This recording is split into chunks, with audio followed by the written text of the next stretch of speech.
Okay, welcome everybody. My name is Mark Garst with the League of Oregon Cities. You're here today for a webinar that we're putting on about American Rescue Plan Act funds, and specifically some project money that's coming out of the state share of the American Rescue Plan Act.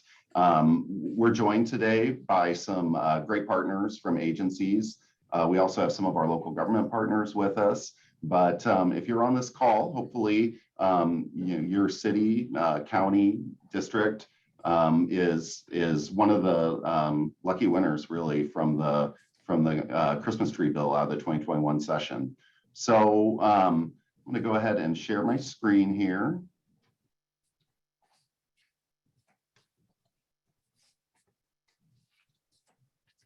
Okay. So again, today's presentation is about the American Rescue Plan Act and local projects that are going to be funded through that state share of the American Rescue Plan Act. The presentation today is going to be recorded, and the PowerPoint that you see is also going to be shared. So that information will go up on the League's website probably next week. So don't feel like you have to furiously take notes necessarily. You'll be able to get that PowerPoint, and it includes some embedded links in there with some of the contact information and links to other documents that are available. So that will all be something that you'll be able to find on the League's website next week. We're on Zoom, and I think everybody knows by now, we're a couple of years in, I'm still learning about Zoom. I feel like I'm sure at some point I'll forget to unmute myself. But if you could go ahead and mute yourself for the time being, it'll prevent us from having distractions from noises from other folks. The first thing that I'd like to do is introduce some of the presenters that we have today. We have partners from the Department of Administrative Services, from the Oregon Business Development Department, which is, you'll probably know better as Business Oregon. And then we also have some local government partners with us today. So I'm going to start off with our two presenters. So Steph, could you go ahead and introduce yourself? Hi, my name is Stephanie Tyrer. I am the COVID Fiscal Relief Manager for the ARPA funding at DAS. It's a pleasure to be here and meet all of you. All right, thank you so much. And then from our main presenter today from Business Oregon, this will be John. John, could you go ahead and introduce yourself?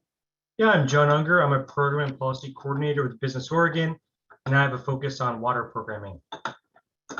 Great. So from the Department of Administrative Services, we're pretty lucky today. We have some heavy hitters here. I think that they're going to be ready for your questions at the end if things get sticky. So first of all, we have George. George, would you introduce yourself?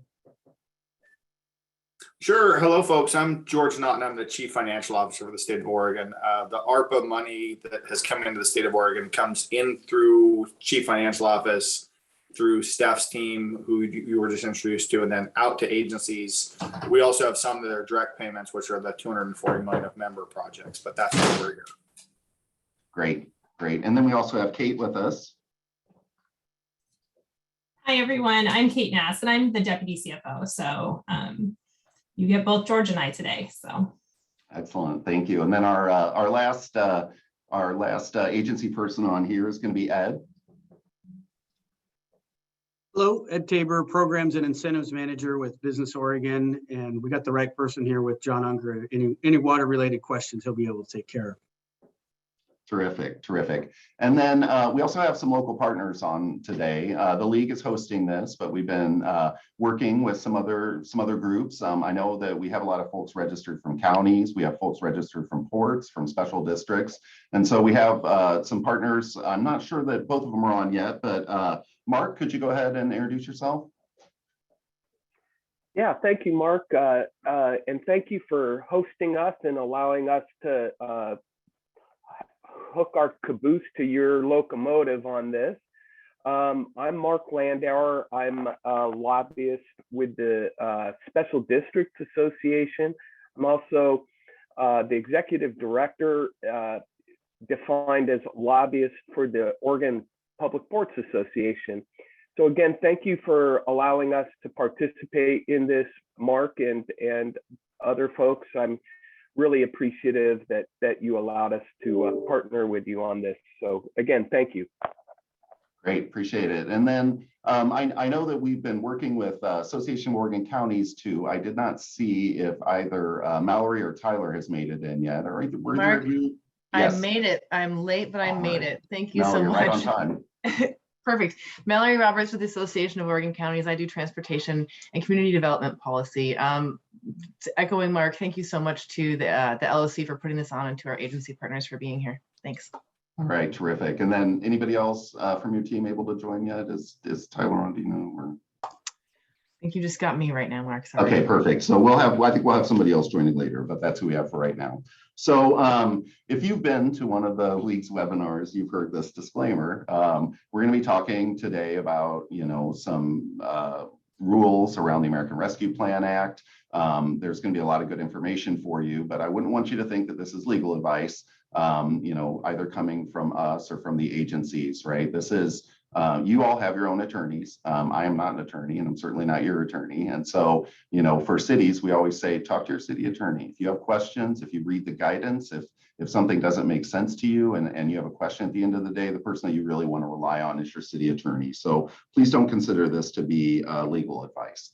So with that out of the way, the plan for today is that we're going to have presentations by first the Department of Administrative Services and then by the Business Oregon folks. And we're going to get a flavor for how it is that these programs, project money is going to be administered.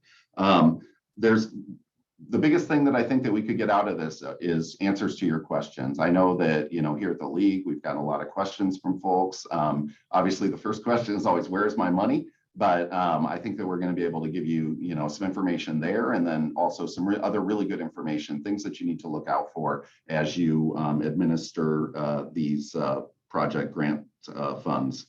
So we'll definitely want to save some time for questions, and I don't think that that's going to be an issue. You're welcome to put questions into the chat. I don't know that we'll get to them as we move along. We may save them for the end, but you're welcome to put them in the chat. And then also at the end, we'll have an opportunity for folks to come off of mute and ask questions if you'd like to do that as well. So just a few. One other person I want to introduce. I'm so sorry. Michael Martin from the League of Oregon Cities. How can I forget my own guy, Michael? Hey, not a problem, Mark. Yeah, my name is Michael Martin, and I'm the newish lobbyist covering water, wastewater, and natural resources. So just happy to be on, and I know I've met some of you, but this is great to have good partners. Thanks. Okay, all right. Well, at least Michael will forgive me since he's on my team. So what projects are we talking about today? So at the legislature, in the long sessions, they do what's called the Christmas tree bill. And in the 2021 session, that bill was known as House Bill 5006. And, there was a lot of money that came into the state through the American Rescue Plan Act. And I have to say, the legislature was just incredibly generous. If you're on this call, if you receive some money, either as an allocation that your legislative member was able to get, or if you were one of the folks who got one of the water and wastewater projects through Business Oregon, I would definitely encourage you to make sure that you have thanked your legislator if you haven't done that already. These were state ARPA funds, and they had a lot of discretion in how they could have used them. And we're just so thankful that this money is making its way into these just incredibly important projects all across the state of Oregon. So what are we talking about? There's two main buckets out of that Christmas tree bill that we're going to be talking about today. So first of all, there was $240 million in legislator projects, and that got split up. Each senator got to allocate out $4 million. Each representative got $2 million. Sometimes they combined their efforts. They were limited in the number of projects that they could do. But there's a list of those projects that's available in the budget report, which was like a background document that came out with House Bill 5006. And so there's going to be a link in the PowerPoint that you can click on where you can see, that entire list of projects, and certainly go in there and find yours and how it was described and all that. But that's the first bucket. The second bucket, there was $276 million in projects that were put out that are mostly water and wastewater projects. And those projects are going to be administered by Business Oregon. So the State Department of Administrative Services will administer the $240 million in legislator projects, but Business Oregon will be administering the $276 million in water and sewer projects. And, you know, it makes sense. Business Oregon, their kind of bread and butter over there is infrastructure. And so they're really well positioned to do this. And, you know, we've worked with them through the CDBG program, the, you know, SPWF program. And so they know these issues. And I know that, you know, this is the right answer for how this is going to happen. That being said, there are some things we're not talking about today, right? So every county, every city got an allocation of ARPA funds that is generally called the local fiscal recovery funds. That's your individual city, county allocation. That's not what we're talking about today. We're not talking about ODOT projects that were in that same Christmas tree bill. There was $124 million of transportation projects, and those are not going to be a topic of today's conversation. They have their own rules over at ODOT, and we've included some contact information in the PowerPoint. So there are some links there. You can email the folks who actually are going to be administering that transportation project money, but those are not going to be discussed today either. All right, so we're lucky today, right? We have both agencies who are going to be administering these funds, and I think that, you know, you're going to hear a lot of crossover in how these funds will be administered.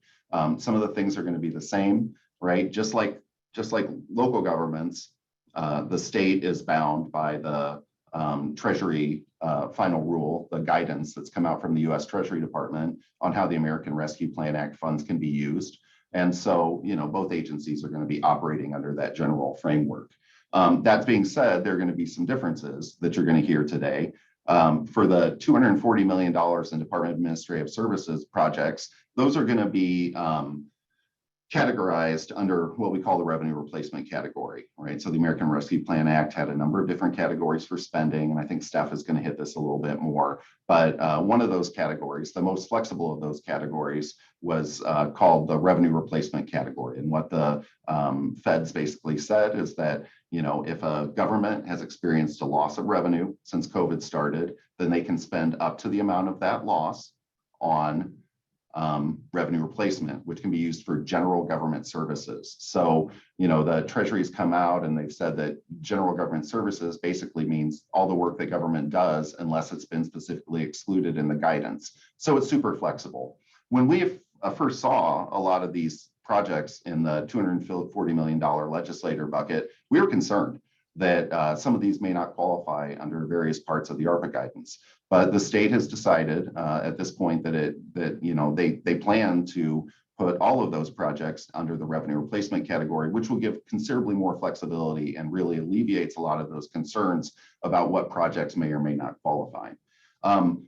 Another difference, and then let's just go to Business Oregon. It's a little bit different. The requirements that Business Oregon are going to meet, those funds are going to be put out through the infrastructure category of ARPA spending. And so there are a little bit more requirements there. It's a little bit more restrictive than what you would find in the government services category. And the reason that has to happen is that the state is only going to be able to demonstrate so much revenue loss. And so they can't just chuck everything into the revenue replacement bucket, right? And these are infrastructure projects, and they should fit within the infrastructure category of ARPA. And so, you know, we'll hear a little bit more about that from John a little bit later. Another difference that you're going to hear is how far along people are. Department of Administrative Services. I know that, you know, if I get two phone calls, the first call I return is going to be a legislator, if a legislator has called me. And so I think Department of Administrative Services rightly has kind of focused at first on getting a lot of work done to get these legislator projects out the door. And so we're going to hear about it. There's some really good news. I'm kind of shocked at how far along things have already come. You know, we just completed the session end of July. Bills didn't even become effective. We've been waiting for guidance to come out, and here we are, January of the following year, and DAS is already getting some of that money out the door. So we're going to hear about that a little bit. Business Oregon, a little bit further, not quite as far along. Certainly, they're still working on, getting some agreements. There have to be agreements between state agencies for sharing funds and how that's all administered.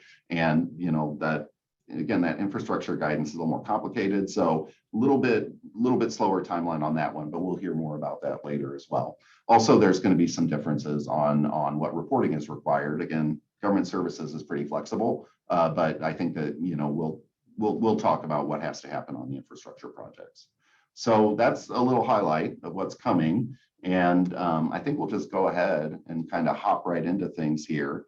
And first, we're going to hear from Steph about the $240 million in legislator projects. So, Stephanie. Thank you, Mark, for giving us that high summary. That was very helpful. And it kind of sets up some of the information that I'm going to provide, and I don't have to do it. So that was wonderful. Thank you. So as Mark alluded to, we did start with, actually before I came on board, I started with DAS in November. So I came on and the team that's been working on CRF already had some of this started. So in the end of September, they sent out project information forms to gather information from the recipients listed in the legislative budget report to find out more about the projects. And really what that helps us do is to establish the statement of work that's going into the grant agreements. So it helps us really establish what kind of work we're doing, and so that's when those went out, and that's why they went out. The grant agreements, we did start sending those out to recipients the end of November. So some folks have already received grant agreements. Some have already come back, as you can see on the status on the right-hand side. That kind of shows you kind of the high points of where they're at in the process right now. There are 295 projects listed in the budget report. And of those, you can see that we already have 27 paid, which means the recipients have already received their funding. So they have an executed agreement and all of that. And now we're just working on those reporting elements. So the COVID fiscal relief team is working through the project information forms that we've already received. And so you can see on that status that there are 53 that we haven't received back yet. And we've been in contact with some of those folks just to send out a reminder in the last week or so that, hey, we haven't heard from you. If there's anything that you need from us, please let us know.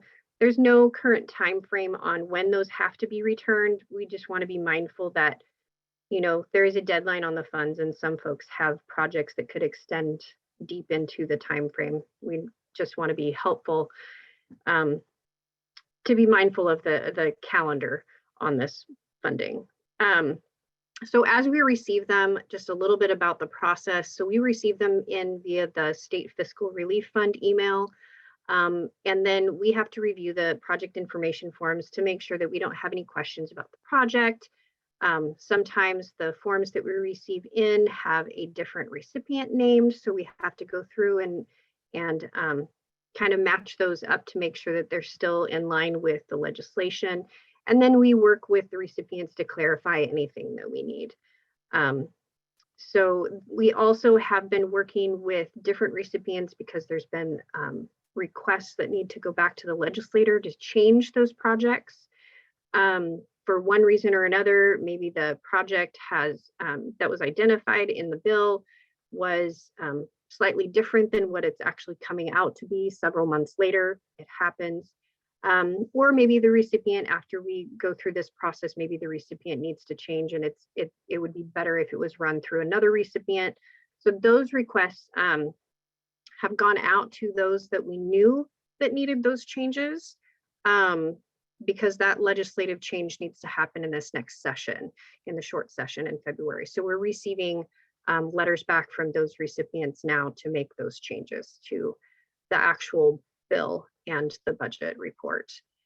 So as you can see, we're moving quite along. And Mark alluded to the fact that yes, we are putting somewhat priority on these member project things because the members are calling. And so we are putting more emphasis on this, but we are also still moving forward with IAAs. As you can see, status number 5 there is the IAAs have gone out to some of the agencies for review. We've received that feedback and we are starting to send out IAAs as of this week on the revenue replacement expenditure categories so that we can get those out the door because we know those don't have any additional reporting requirements. We are still working through the final rule and the final reporting requirements to make sure those that fall inside those other expenditure categories have the right reporting requirements for these agencies to push out. So working through some of those final details on that. I think we can go to the next slide. Thank you. So as we've been talking about the expenditure categories, I thought it might be helpful for you to all see the 7 expenditure categories that are available under the Treasury regulations. So revenue replacement is number 6. That's where all the member projects fall. And then I know OBDD will go through some of the other in the infrastructure, number 5. Even though the revenue replacement category has a very wide use because it's government services, there are still federal regulations that do apply. The Uniform Grant Guidance, or some people know it as the Super Circular, it still applies to the ARPA grants, and we still have to, you know, follow the allowable and reasonable regulations, and then the procurement processes. You know, those things all still apply to all of these projects under revenue replacement, which is important to know because there are certain things that have to be done, especially for capital projects and whatnot. So we're here to help if you have questions. But again, as Mark said, not legal advice, just help. Excuse me. And then again, the ARPA restrictions and the US Treasury guidance also apply. Excuse me, next slide, please.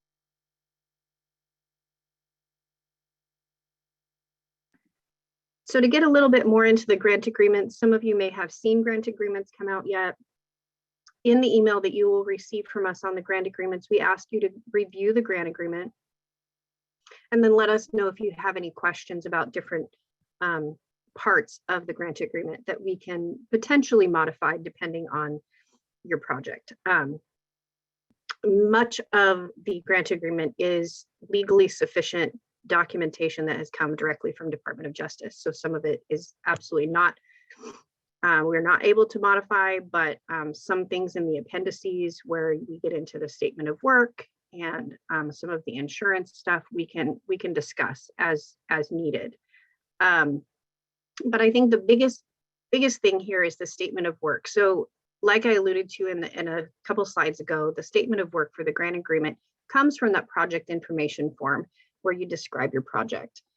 So what we do is we take that information and we kind of distill it down into a kind of a high level description of your project to allow as much flexibility for you all in the project timeline and deliverable as possible. So we don't have to make a lot of modifications to the grant agreement. So if you get that grant agreement and the statement of work isn't quite explain your project, or maybe we missed something in the project information form in our summary, we're happy to fix that and incorporate that back into the grant agreement. That's not a problem. So really the statement of work needs to be clear on how you're going to utilize the federal money that we're giving you through the time period. Some of the excuse me, some of the issues that we've seen is the funding that we're giving you through ARPA is actually going to be used in combination with other funding. And what we get in the project information form is the whole project information. And so what we have to do is then go back to the recipient, get a little bit more clarification on how the ARPA funding will be used in context of the larger project. What we don't want to do is hold you to something that you're responsible for under a different funding source. We really are only interested in the statement of work on what you're going to do with the ARPA funding. And in the context of that larger project, it's great information and we, you know, it's good to know, but we don't want to put it in the grant agreement and hold you to something that we're not responsible to report back to Treasury. So I think those are kind of some of the pitfalls that we've seen in some of the project information forms that we've gotten back. And so we're working through those with recipients as we're able. I think we can go to the next slide. So as part of the exhibit in the grant agreement, you'll see the reporting requirements. There are 3 reporting requirements. There's a project performance plan, and that is a one-time report. Basically what that does is it takes your project and kind of breaks it down a little differently, and gives a little bit more information for us to be able to walk with you through the project. We are still required under uniform grant guidance to do subrecipient monitoring. So that will help us do that. That will also help us walk with you through any kind of issues that you're encountering in your project, to help you with any technical assistance and whatnot. So that is a one-time report, and it is due 45 days after the execution of the grant agreement, which means after DAS has signed the grant agreement and sent it back to you. The next one is the quarterly expenditures and project updates. And what that is it's an Excel spreadsheet, and we'll send you all of these templates when you get your grant agreement. So you'll have all of these. But this is an Excel template where you're basically going to be reporting to us what you've spent over the quarter of the money that we've sent you. So once you get an executed grant agreement, we will process a payment, and the recipients will receive that payment, the full award amount up front. So you'll have the funding. So basically you're reporting to us how you've spent that in the last quarter. And then the project updates include things like, have you started the project? We're less than 50% complete or more than 50% complete. Those kinds of things, just really quick, hopefully questions. We tried to pare it down as much as possible to make it as easy on you as we could, while getting the information we need to report back to Treasury. The annual reporting for equity and engagement. So what this is Treasury has really put a high priority on equity and engagement with these federal funds, and they want to know how they're being used and how this is being considered.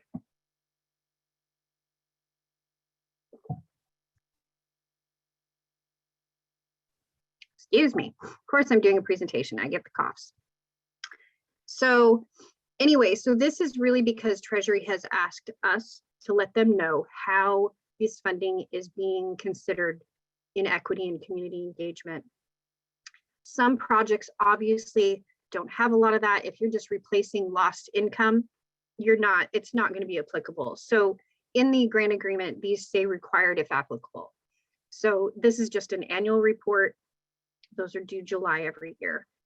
So I hope that gives you a good idea of where we're at in the process, how these things are working, give you a little bit of a snapshot of what we're up to.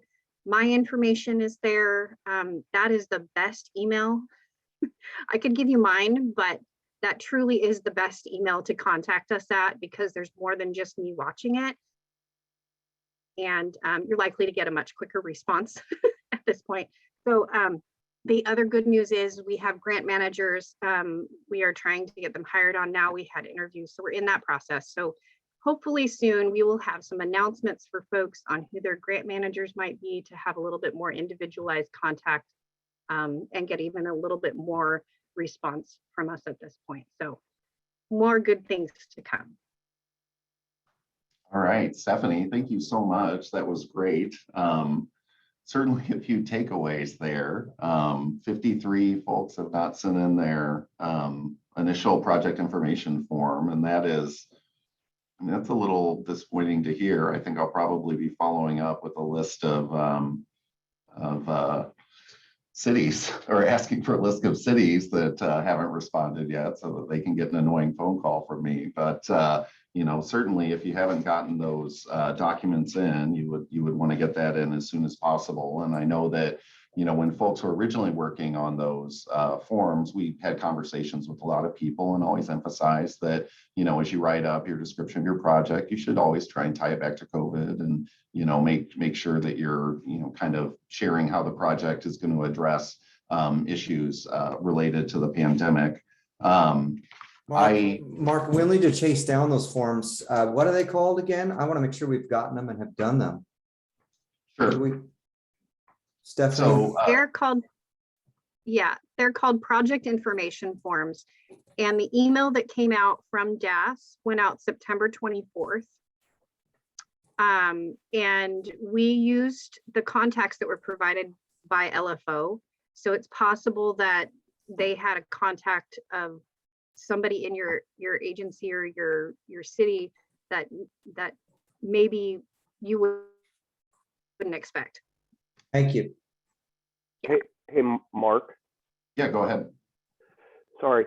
You know, if there are districts that are being unresponsive, either ports or otherwise, I'd be happy to assist in reaching out to those non-responsive entities if as well. So the two Marks would be happy to hop on our ponies with our lassos and try to ride around the ranch and get everybody up to speed. So happy to do that if that would be of any assistance. Thank you.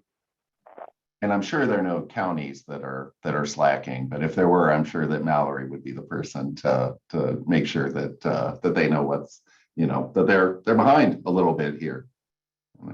Yeah, and there's Mallory giving a thumbs up. So Yes. yeah, yeah. So definitely we want to be a good partner on that. And another thing that jumped out at me was just that the regular rules of the game still apply as far as ARPA funding goes. So there are requirements in the ARPA bill. You can't use this to pay off old pension liabilities. You can't use it to pay off settlements. You can't use it to pay off old debt. There are some newer restrictions, I think, in the final rule that kind of look at, like, you can't use it to build a prison or a stadium, that kind of thing. So certainly the regular rules of the game apply, and so you'll want to still understand what the requirements around the American Rescue Plan Act are, and so something to look out for there. And then I also I heard you, Stephanie, on the fact that this money might be part of a much broader project, and and we've talked about that. We see the same thing with the local ARPA allocations that folks are getting. So you may be doing a big transportation project, but it's going to include some stormwater improvements. It's going to include a lot of various components. And so when you go to report to Treasury on your local allocations, say, you would want to break up the project into components and make sure that the component that you're spending the ARPA dollars on qualifies, and then use your other money for other parts of the project. And it sounds like that is something similar that we want to think about on these. So all good tips. I think we could go ahead and go on to John's part of the presentation, and then we'll get back to Stephanie for some questions, I'm sure. So John, are you ready? Perfect, I'm ready. Thank you so much for the opportunity to present. I'll start out by talking a little bit about background before we launch into kind of the 48 projects that we've been tasked with. And so one thing I wanted to establish is that when we talk about ARPA, we also mean the coronavirus, or the coronavirus state and local fiscal recovery funds. And that's a part of ARPA. And that if you're looking for frequently asked question documents or guidance or rules, that link that's embedded in the PowerPoint is where to go. And so the acronym ARPA, it really has a good ring to it. And so we'll use that moving forward, but I just want to establish that there's this other kind of sub-program, and that's really what we're talking about here. And so ARPA has, as already established, there's various buckets. And the bucket we look at is water, sewer, and broadband infrastructure, and specifically water and sewer infrastructure. And one rule that's been set out is that water, sewer, and stormwater projects under ARPA must generally align with EPA programs, including this Clean Water State Revolving Fund and the Drinking Water State Revolving Fund. Now, those programs are administered at the state level. Every year, EPA provides grants, and the eligibilities are really managed at the federal level. And so we're looking at federal eligibilities. Examples under the Clean Water include a whole suite of wastewater and stormwater management improvements to protect water quality. Even items such as water conservation and agricultural best management practices are eligible in that bucket. Under the Drinking Water State Revolving Fund, the drinking water treatment, transmission, distribution, storage, new sources to address, resilience to drought and contamination of source water are also eligible. New community water system, interconnection of different water systems, those are all eligible pieces. I should mention that the final rule for the state and local recovery funds was passed January 6th, 2022. And through that final rule, we saw a slight broadening of eligibilities. That actually helped us out quite a bit. And those eligibilities also include any kind of culvert or stormwater. Doesn't have to necessarily be for water quality benefits. So any culvert out there is eligible, and that's a new piece. Also, infrastructure to improve access to safe drinking water for individuals served by residential wells. So in the past, we thought that residential wells, domestic wells on private property weren't eligible.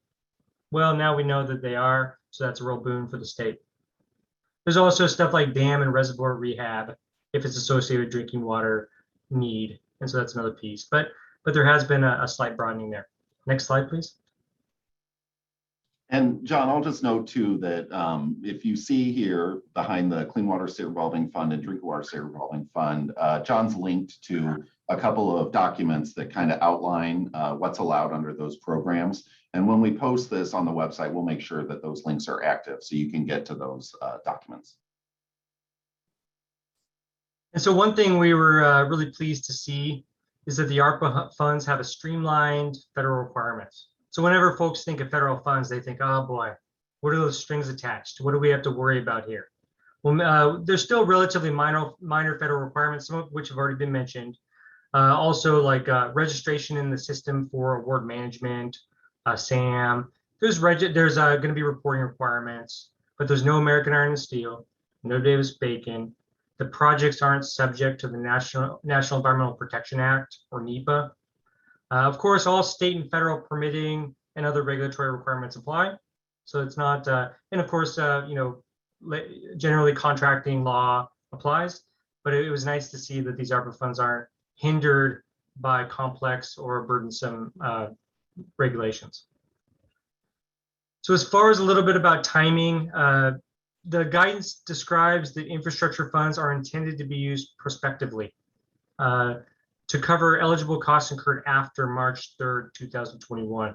So if you had a project that was wrapped up in early 2021, that's generally not what these funds are intended for. Ideally, it's projects that you're considering or moving forward on, but costs incurred after March 3rd, 2021 could be eligible. And more about the timeframes. And is to the best of our understanding, costs must be incurred by December 31st, 2024. Treasury is interpreting that incurred to mean obligated. And so what that means for us is that we need to have contracts out to subrecipients, and those subrecipients need to hire all consultants and contractors by December 31st, 2024. And we got to get the contracts out a lot sooner than that to give everybody time. And those communities will then have until December 31st, 2026 to expend all the funds. And so 2024 seems so far away, but time has a way of creeping up on us. So there will be an urgency to make sure that folks are under that all of those contractors are hired by the obligation deadline. Next slide, please. So now I'll talk a little bit about Business Oregon process and work to date. So House Bill 5006 was signed August 6, 2021. It identified, as described previously, 48 projects, $275.7 million, water, sewer, and stormwater infrastructure projects.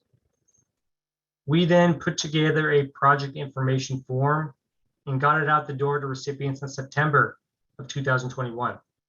That project information form included basic entity information needed for contract, asked for a detailed scope of work, whether the community owns or has a permanent easement or right-of-way for all of the improvements, whether they're already working with an engineer, have a solid cost estimate, and whether the project's fully funded. Our Business Oregon's regional development officers throughout the state were tasked with receiving these forms and helping with any questions that may come up from communities as they sought to fill them out. And so it was a pretty straightforward form, but it did ask some details that weren't always at the fingertips or the tip of the tongue. It was we're asking for information needed for us to analyze the project and ensure viability. The other piece that was discussed is verifying these projects are eligible. That was an important piece for us. We're looking to set up we've been tasked with managing these funds, and we're looking to set up a audit-proof system where all of these investments are eligible. And so we set up an interagency coordination process with some of our state and federal partners that are responsible for the Clean Water State Revolving Fund and the Drinking Water State Revolving Fund. Once we got a project information form, we looked at it, we thought, okay, everything's in order. We would then push it out to those entities and give them a week to describe whether or not the project is eligible under those programs or whether there's any red flags. The goal was to get them eligible. So sometimes a form would benefit highlights that don't always align perfectly with those eligibilities. But there's so many benefits to these projects. We would work with communities to make sure that we're articulating, all the things the project does to ensure that it's eligible. As far as to date, 40 out of the 48 projects have already been pushed through that process and deemed eligible. So we've made huge strides in that area of receiving the project information forms, getting them moved, getting them assessed for eligibility. And so I feel like we're really heading in the right direction there. Next, we also verify readiness to proceed. And so using information from the project information form, we look to ensure pieces needed to enter into contract with entities are in place. So all of these projects are different. Some of them are standard bread and butter design and construction of a pipeline, stuff we do every day. Some are more complex and take place over a large geographic region. And it's more complex from a regulatory perspective, from a planning perspective. And so taking into account all of these different projects, we assess the readiness and move them forward so they're ready to go into contract. Next slide, please. So next steps as discussed, is to finalize the interagency agreement with DAS. That's a big priority of ours, and we hope to finish that up in the coming weeks. We need to nail down the reporting requirements.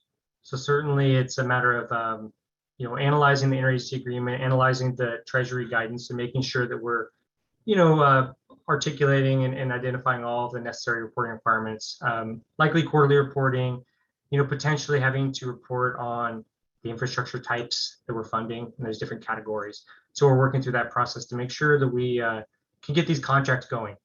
We want to start executing contracts starting in early 2022. So right now we're in early 2022, and we're excited to get moving on this. And we'll continue to work with those communities to verify project eligibility and move projects into the contract queue. And so some projects were, they're chomping at the bit, ready to go. And some projects, there's maybe even planning work that needs to occur still.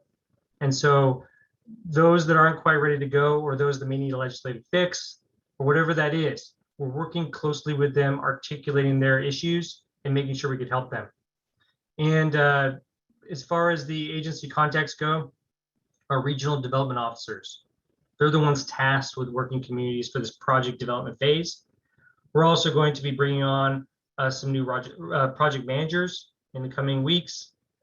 And I didn't talk much about the details of that, but generally we operate on a reimbursement basis for costs incurred. So as communities enter into contract, as they start incurring costs, we'll be there to quickly make sure that they're reimbursed for those costs that were incurred, that they have the money needed to move forward on those projects and see them to success. I think that concludes my slides. All right. Thanks, John. That was great. Super helpful to kind of understand, what's going on there. And again, I just got to say, I really appreciate, the fact that DAS has already gotten some of this money out. But I also, appreciate the fact that things on the infrastructure side are a little bit more complicated. And certainly I feel like, we're making some really good progress on, getting through this stuff. We didn't get the final rule until just a couple of weeks ago. So, then there were some changes in there. And so if we had just operated on the basis of the interim final rule that had been out, there would have been some questions about, some of these projects that now clearly qualify, whether they would have qualified. So I've been getting a decent number of questions from cities, certainly. And one of the questions that I have gotten is, what if we want to get started today? And so, I've had conversations with the Department of Administrative Services about this, and what I'm going to say, it's not without risk, right? Obviously, if you have the agreements in place, if you have the funds in hand, then it's a much cleaner process, I think. But that being said, expenses that are incurred after March 3rd of 2021 are eligible expenses. And so if you were to be, working on these projects now, anticipating that you're going to receive these funds, it would not necessarily disqualify you from receiving the project money. That being said, there is some risk involved in that approach. Certainly, you heard that not every one of these projects has been deemed to be eligible yet. And so you would want to work very closely with your attorney to make sure that, that there wasn't a chance that your project would be deemed ineligible down the road. The other thing is that there is language in these grant agreements about certain requirements that you're going to have and how you spend this money. And so if you go out and you start working on the project ahead of time, and you don't anticipate, what is going to be in those grant agreements, you could get into trouble that way as well. And certainly I think that, jurisdictions that have signed documents already, with either Department of Administrative Services or DAT or the US Treasury receiving their local ARPA allocation, you've seen a lot of those requirements that you have to follow civil rights laws. You can't be discriminatory. You have to look out for conflict of interest. I mean, it's relatively basic stuff, but again, there's a possibility that you could get yourself into trouble there. So just giving you that warning. And then the final thing I'll say is, we've had conversations with some cities, that's who I work with, where, they had considered borrowing money until the time that they received this project award money, and then they would, to pay off that debt. That's a little stickier. Certainly the US Treasury guidance is very clear that you can't use this to pay off old debt, right? So debt that's incurred before March 3rd, 2021, there's no way that you can use any ARPA money to pay off principal, fees, interest on any of that debt. Now, when you get into debts that are accrued after March 3rd, it gets a little more complicated. And I would just say, talk to your attorney.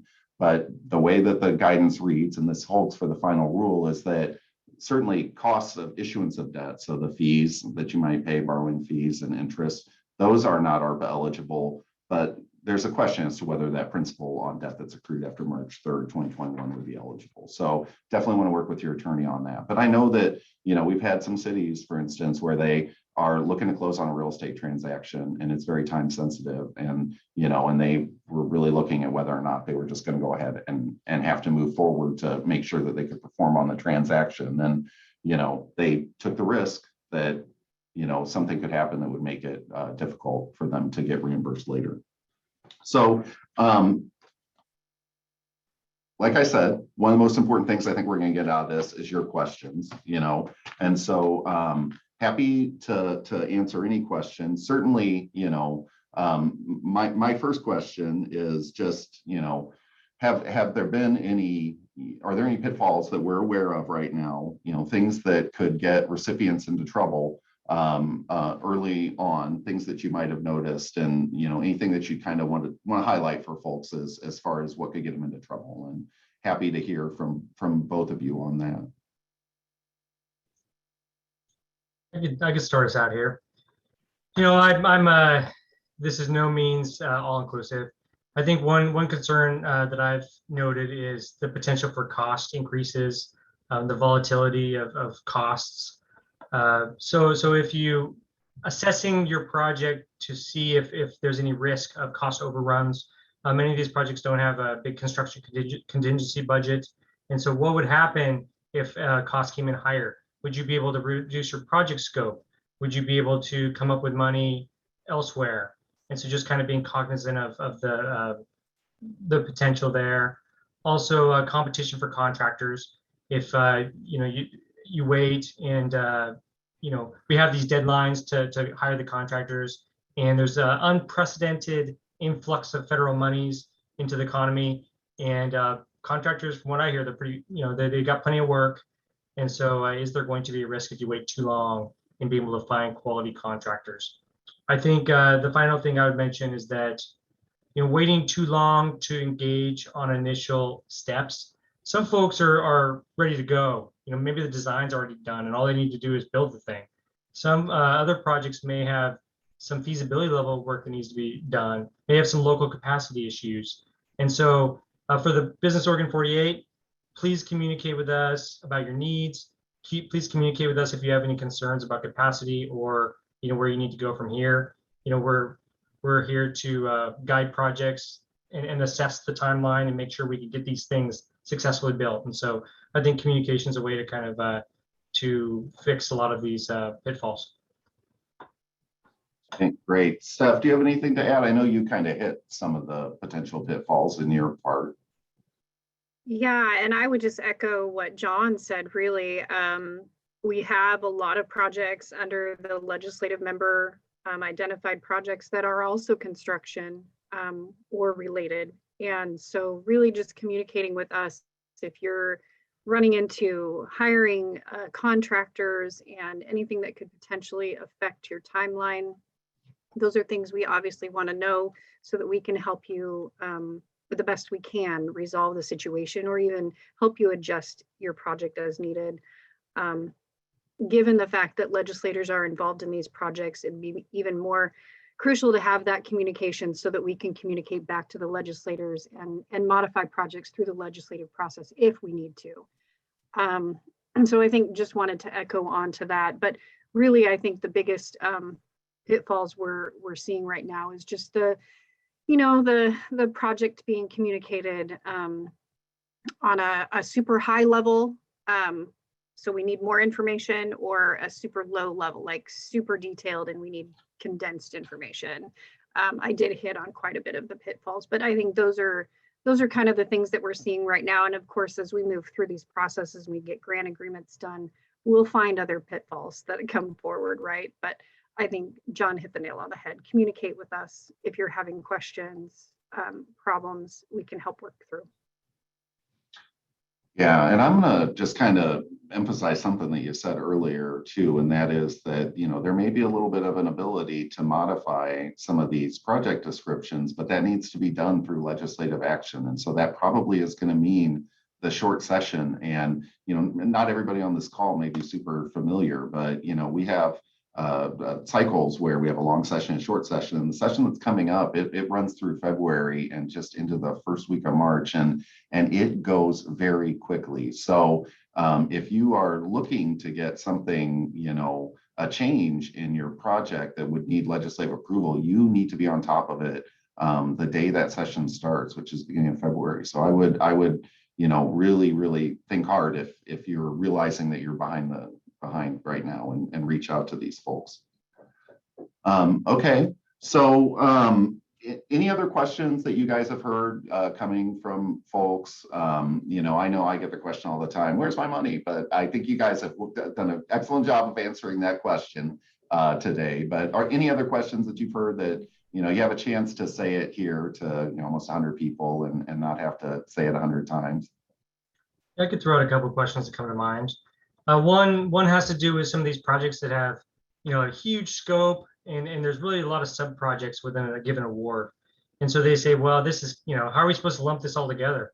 And so we do have the ability to break a large award into multiple project scopes and enter into multiple contracts. And so that's a flexibility that exists. The other question is related to co-funding with other programs. And I think it's good to be eyes wide open when you decide you want to use another federal funding program to co-fund, because a penny of another federal program taints all these ARPA monies with all the federal requirements. And so there might be opportunity to phase or to develop a unique scope for the ARPA funds as to not have these extra requirements, or just to make sure that you adhere to all those federal requirements for the whole project. And so either way you go, just being aware of that up front so you could manage that. The final piece is, you alluded to it, Mark, about incurring costs prior to contract execution. We have got some questions about that. And certainly we just ask that you let us know, and we open up a dialogue about what your needs are and what costs you're incurring, so that we're aware. And then we could, of course there's, certain risk involved, but nonetheless, some of these projects, they're active, they've been active for a long time, and we're looking to meet your needs. And so the dialogue will be important. Terrific. Anything to add, Stephanie? We've had similar, questions about expenses prior to execution and relatively the same response there. The other question that comes up quite a bit is John put in his slides about the obligation and expenditure timelines from U.S. Department of Treasury, and DAS has a different timeline on the legislative projects because it goes through the legislative process, right? So we have, and there's really two reasons behind that. Because it goes through the legislative process, we have the state fiscal year that we're really adhering to on the legislative projects. So our timeline for finishing up the legislative member projects is June 30th, 2024. So we're asking folks to complete their projects by June of 24. Like I said, one is because of the state fiscal year, and two is because DAS is responsible to make sure that all obligations for this federal funding are complete and in and done by December of 24. So if there's any reallocations of funding that we need to do because of the member projects, maybe a project went completely sideways and unfortunately they couldn't find staff and they have half of their funding that they couldn't use in the time frame, we need to have the time to be able to go back to the legislature and reallocate those funds by the close of December. So we need that time to be able to close out the grant agreement with the member project recipient and then go back to the legislature, give them the report, and then reallocate funds. So we need that time. And so I just wanted to be really clear about the timelines of our grants being different and the reasons why behind them. Because I know it's hard because we're asking some of these projects with construction to really push back on them to say, we really need you to have them done by June of 24, which can be difficult. But there really are reasons behind it. And we're sorry, but it's the truth. Okay, appreciate so I think that's one of the bigger ones. Okay, appreciate that. That's helpful. And I know that, we saw something similar with the coronavirus relief funds. There was actually kind of a little bit longer timeline that, was on the federal bill, but DAS did have to kind of hold back a little bit. And then that gave them the ability, when some folks didn't utilize some funds, to go ahead and reallocate those funds. So certainly if you have, issues with a timeline, I would get a conversation going about that. And, and hopefully, we don't, I guess we'll see where we're at in a couple of years, right? And hopefully we don't get into a situation where folks are unable to complete some of these projects. So definitely, I think you got your warning there, folks. You need to work very hard to hit that earlier timeline on the $240 million in legislator approved projects. So, okay, that's helpful. I, at this point, would just really like to open it up. I'm kind of shocked that we haven't gotten any questions in the chat. When I've done some of these before, I've hardly been able to keep up with them.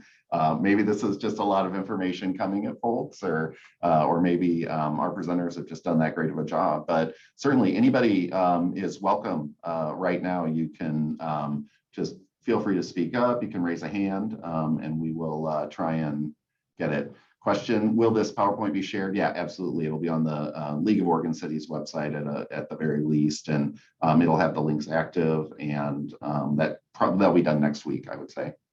You bet. Mark, this is Dave from Echo. I have a question for John Unger, if I could, please. Sure.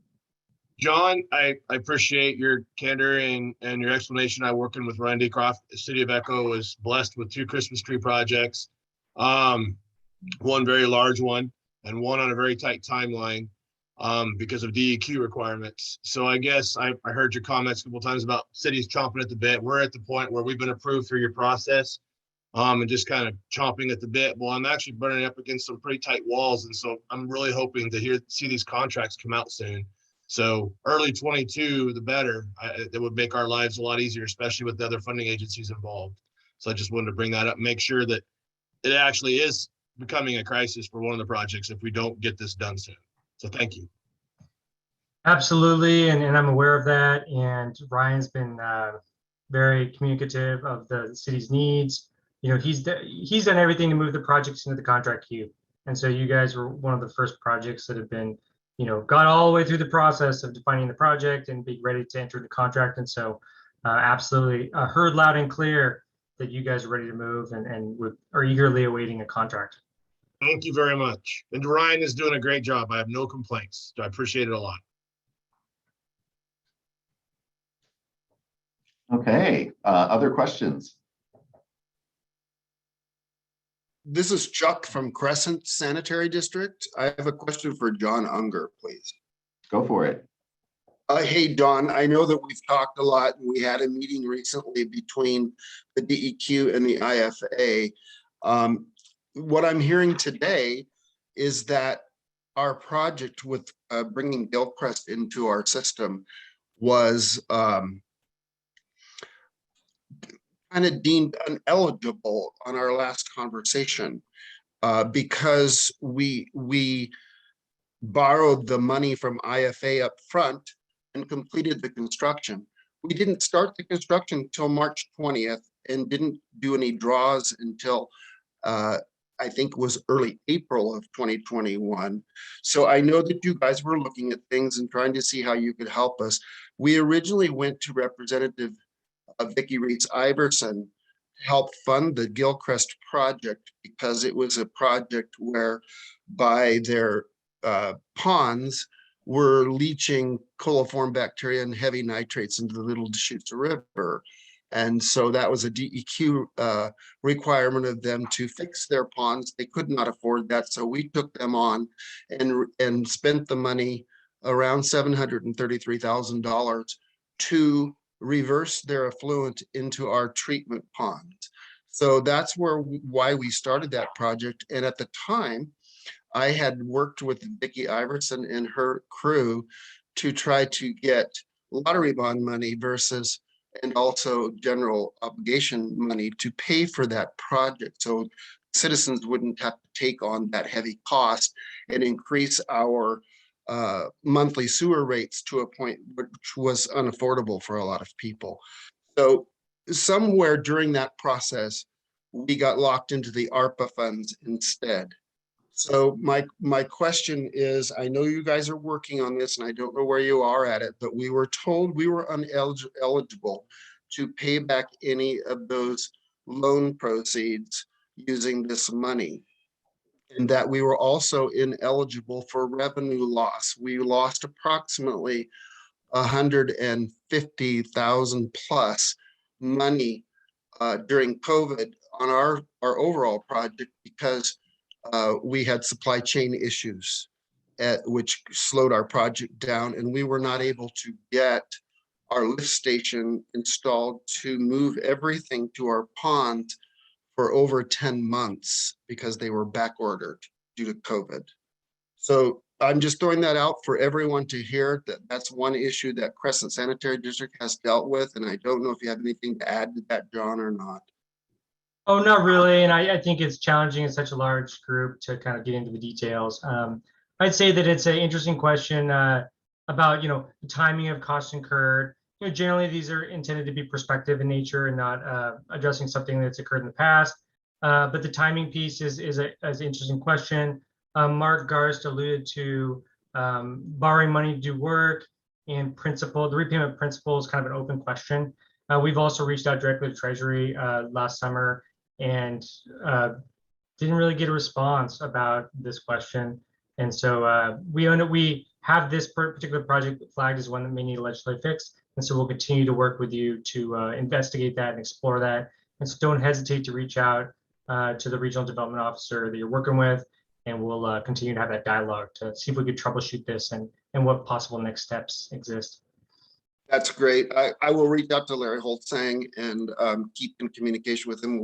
I've been a little remiss at doing that, and I know Larry's a really busy guy with all these things going on. So I will do that. Thank you, John. Thank you. All right, terrific. Other questions?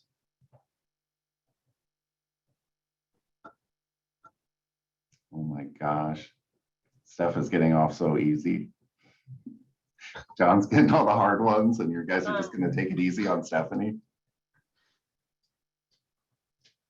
All right, I'm not going to keep you on here if there are not additional questions. So we're going to kind of say going once, going twice. Anybody have something burning? Obviously, the PowerPoint has the contact information.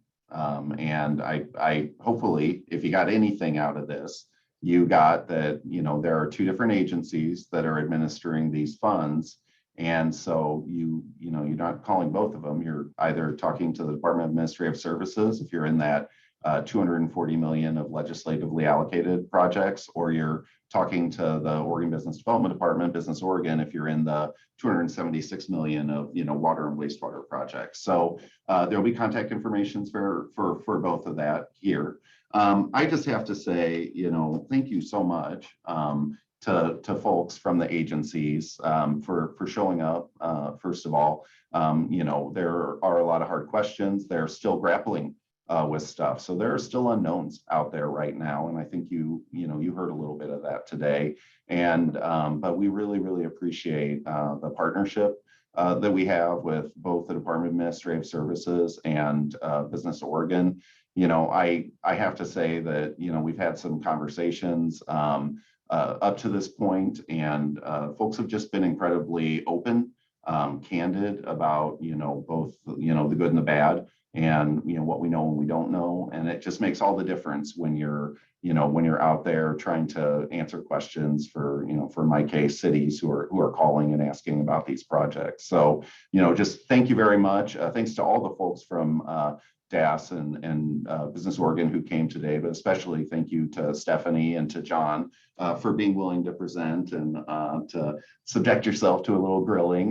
But really appreciate all of you also for showing up today, for listening, for being respectful, and I hope that you got some good information out of this. As we've said, this is going to be posted to the League of Oregon Cities website, so you'll have an opportunity to go back and review it if you need to. We'll have the PowerPoint where you'll be able to go in and see that information as well.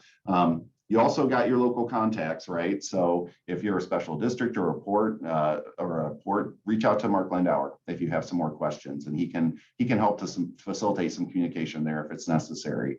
You know, if you're a county and you have some questions, feel free to engage with Mallory. But if you're a city, certainly, you know, again, Mark Arst, very happy to answer questions. I have answered so many ARPA questions over the last year or so. I couldn't even keep track, but I'm very happy to help out and to run down answers when we don't know the answers. So Julie, thank you from League of Oregon Cities for keeping the technology running. This went incredibly smoothly, I have to say. They don't always go that way. So thank you so much for that. And everyone, just have a terrific weekend. And thanks so much for joining us today. Take care. Thank you, Mark, for putting us on. Thank you. Have a great day. Thank you, Mark. Thank you, Mark.